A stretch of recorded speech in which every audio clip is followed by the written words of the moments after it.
Hello, this is Killican, and this is a gameplay video of Lusitania, which is a walking slash sinking simulator where you play as the captain of the British. Oh crap! Oh well, that explains that. You play as the captain of the British luxury cruise liner, the RMS Lusitania, which kind of has a Titanic-style tragedy going, as you just saw. This is based on true events. May 7th, 1915, as you just saw a moment ago. A German submarine torpedoed this ship on that date, and she went down in a matter of minutes.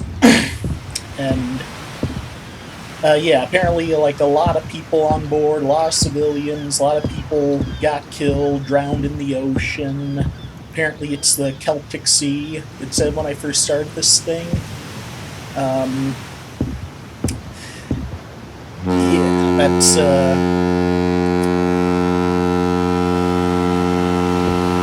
well, I guess that's the Merchant Marine slash luxury cruise version of the General Alarm. It's,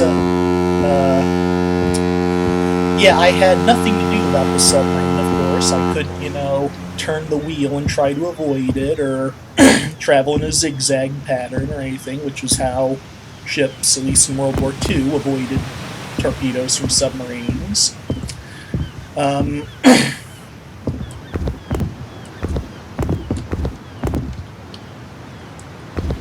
Guess I can't climb ladders. Yeah, for a ship that had like hundreds of people on it, and hundreds of people died, and some of them are Americans, and got Americans really hating on the Germans, it seems pretty deserted. Oh, this is an independent game operation, so I guess I shouldn't be surprised at that. Just trying to give you the real-time look and feel of what the Lusitania looked like. Oh, there goes the lifeboats. Allegedly with people on them, just not me. I'm the captain. I have to go down with the ship. Now I just need some Brit dudes with violins and cellos and violas and start playing some of that sad music.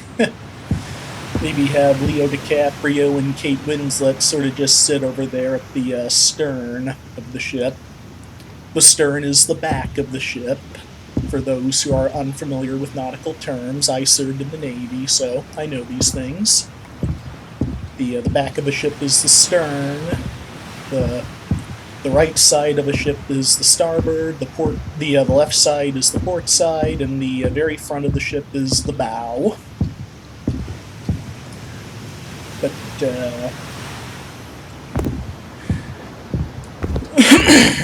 yeah, this earned the Germans a lot of hatred from the rest of the world for torpedoing a civilian luxury cruise liner.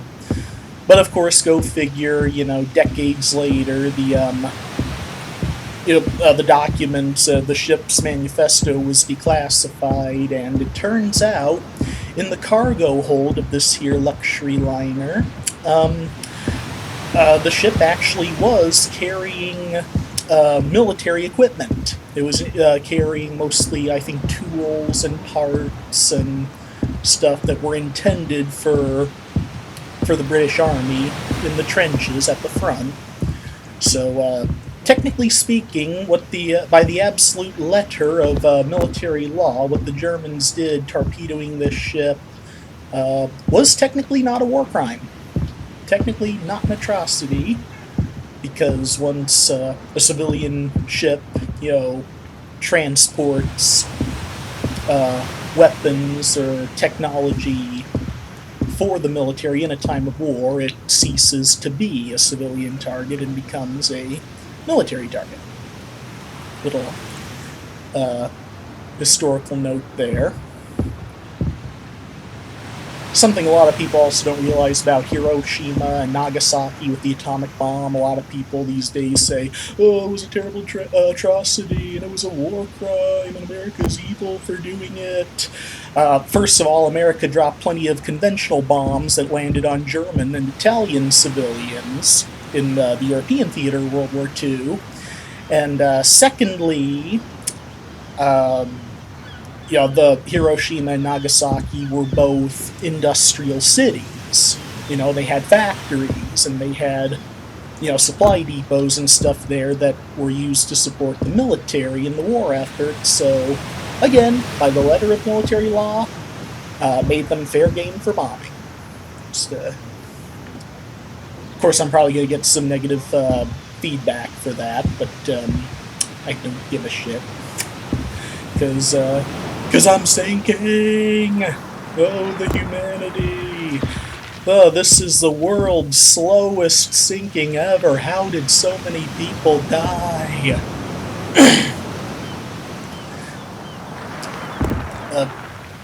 Yeah, apparently this is supposed to take like 18 minutes to happen.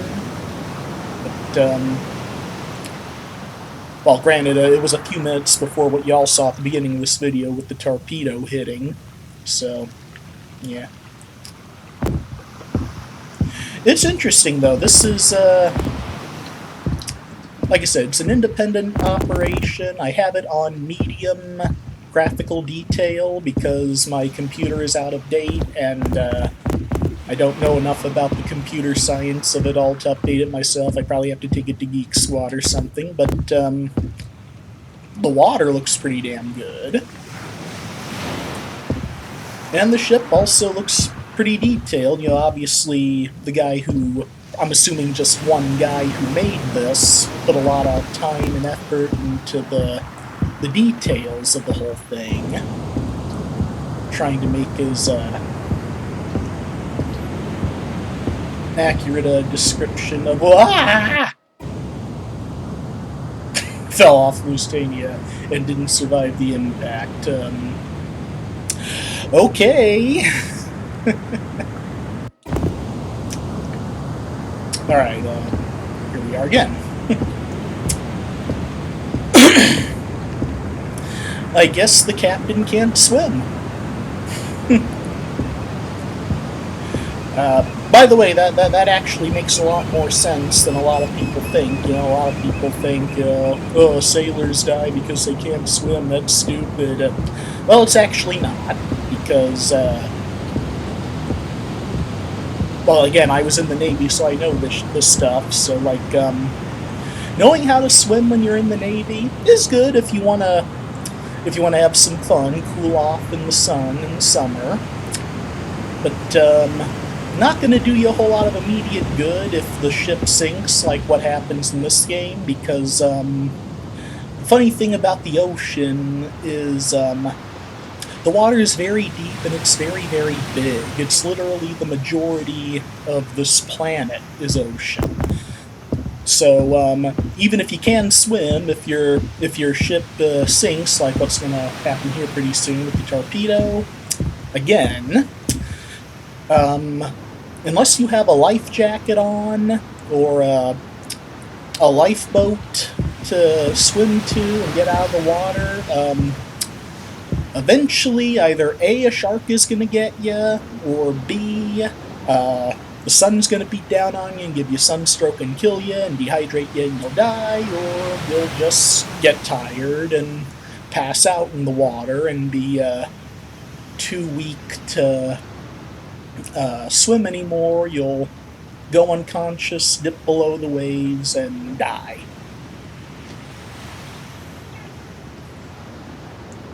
I don't see the torpedo. I'll just stand right here. Maybe this time the torpedo will blow me up. Nope, just blew a hole. Yeah, thank you, German captain. We're all screwed now.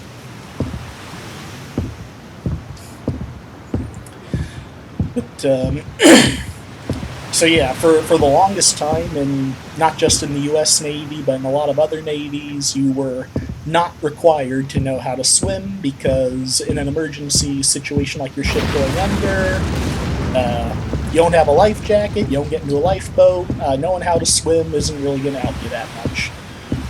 It'll just basically make it a bit more fun for the shark, you know? They might actually have to work a little at eating you.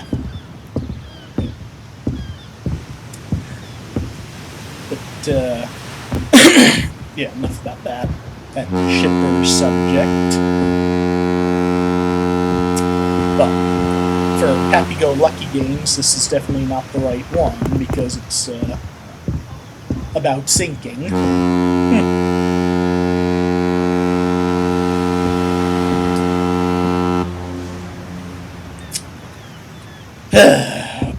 Well, I know I'm about at a, like, 12-minute video length for my channel, so this is,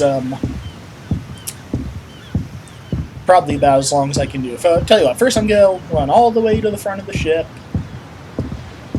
I guess this is what constitutes running.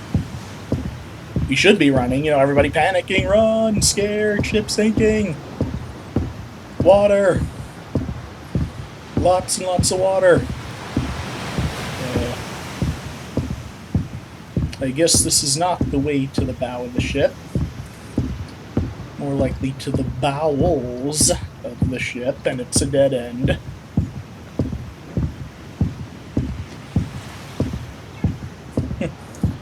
But again, apart from the complete and utter lack of NPCs, it's a pretty detailed game. Pretty detailed. Someone crafted the whole ship from scratch, and kudos to them. And the game was only like I think $2.99, $2.50 or something like that. So, you know, what the heck?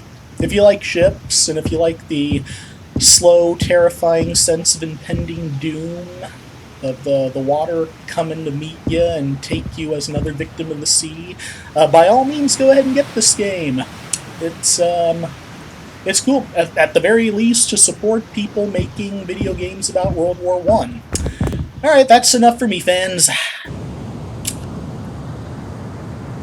Alright, thanks for watching, everyone, and check out this game if you just got some time to kill, and peace out.